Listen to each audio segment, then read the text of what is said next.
এরকমও মাস গেছে যে লাখ টাকাও ক্রস করেছে। দেখা যায় 50,000, 80,000, 1 লাখ টাকার প্রোডাক্টও ওনারা আমার বাসায় পাঠাই দিচ্ছে, আমি কিন্তু টাকা দিচ্ছি না। ওনারা পাঠাই দেওয়ার পর আমি ব্যাংক ট্রান্সফার করে দিচ্ছি। এই বক্সটা হচ্ছে আমার জাদুর বাক্স। আলহামদুলিল্লাহ এই বক্সটার একটা ভিডিও আপলোড করার পর আমার ওই ভিডিওটা ভাইরাল হয়েছে। এই ভিডিওটা জাস্ট আমি মজার ছলে ছলে করেছিলাম। মেডিকেল টেকনোলজিস্ট হিসেবেই একটা হসপিটালে আছি 2016 সাল থেকে। আমার তখন থেকে একটা মাথায় কাজ করতেছিল যে আমার নিজের কিছু হোক। সেই থেকে আমি 2020 সাল থেকে আমি প্রথমে অনলাইন বিজনেস আমার এই পেজেই, এই জাহ্নবী ফ্যাশনেই আমি প্রথমে 3 পিসের বিজনেস চালু করি। কিন্তু 2021 সালে ইউটিউবে আমি একটা প্রতিবেদন দেখতেছিলাম, ওই আপু এরকম ফুলের গহনা নিয়ে বিজনেস করতো। এইটা দেখার পর না আমার তখন নিজের খুব জিনিসটার প্রতি একটা আগ্রহ হলো। আমার ওইটা দেখে না আমার তখন মাথায় কাজ করলো যে না, আমার এরকম কিছু একটা করতে হবে যেটা আমি নিজে ক্রিয়েশন করব।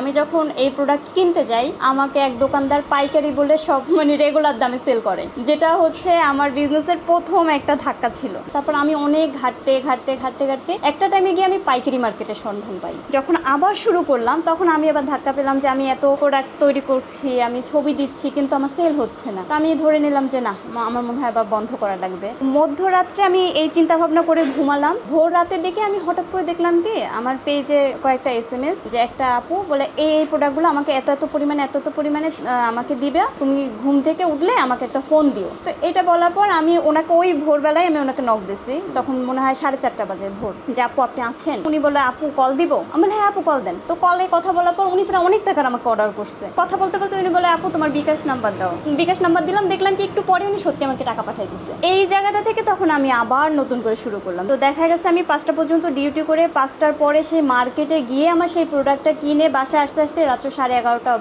অথচ কিন্তু আমি যে টাকার অর্ডার নিয়েছি তার চেয়ে অনেক বেশি টাকা খরচ হয়ে গেছে। আমি জাস্ট কাস্টমার ধরে রাখার জন্য তখন আমি এই ধরনের করছি। আর আমার এখন এমন হচ্ছে ওনাদের সাথে সম্পর্ক হয়েছে যে দেখা যায় 50,000, 80,000, 1 লাখ টাকার প্রোডাক্টও ওনারা আমার বাসায় পাঠাই দিচ্ছে, আমি কিন্তু টাকা দিচ্ছি না। ওনারা পাঠাই দেওয়ার পর আমি ব্যাংক ট্রান্সফার করে দিচ্ছি। মানে এরকম সম্পর্ক হচ্ছে। এরকমও মাস গেছে যে লাখ টাকাও ক্রস করেছে। আবার এমনও হয়েছে যে অনেক ডাউন। তো এটা হচ্ছে বিজনেস আপস অ্যান্ড ডাউন থাকবেই। এটা অনেকেই ভাবে যে নকল ফুল তার মানে এটার দাম আসল ফুলের চেয়ে কম। মজার ঘটনা, অনেকেই ভাবে এটা আসল ফুল। শুরুর দিকে জার্নিটা খুবই কঠিন ছিল, মানে কঠিন বলতে খুবই কঠিন ছিল। ঢাকার বাইরের একটা প্রোডাক্ট 3 দিন সময় দিয়ে আমাকে অর্ডার দিত। তো আমি তখন নতুন পেজ চালাই, তখন আমার স্বাভাবিক চিন্তা থাকতো কি যে আমার কাস্টমার ধরা লাগবে, সেল দেওয়া লাগবে। তো তখন এমনও গেছে সারা দিন তৈরি করেছি, সারা রাত্রও তৈরি করেছি, ডেলিভারিতে দিয়েছি, অনেক সময় প্রোডাক্ট রিটার্নও আসছে, কারণ আপনার কাস্টমার রিসিভ করেনি। আর প্রথম দিকে আমি অ্যাডভান্স নিতে পারতাম না, কারণ প্রথম দিকে যখন অ্যাডভান্স চেতাম ওরা ভাবতো কি অ্যাডভান্স মানি হচ্ছে আপনার ফেক। দেখা যায় কি কাস্টমার এসে বলবে কি আপু আপনার পছন্দ মতন একটা কিছু তৈরি করে দেন। তো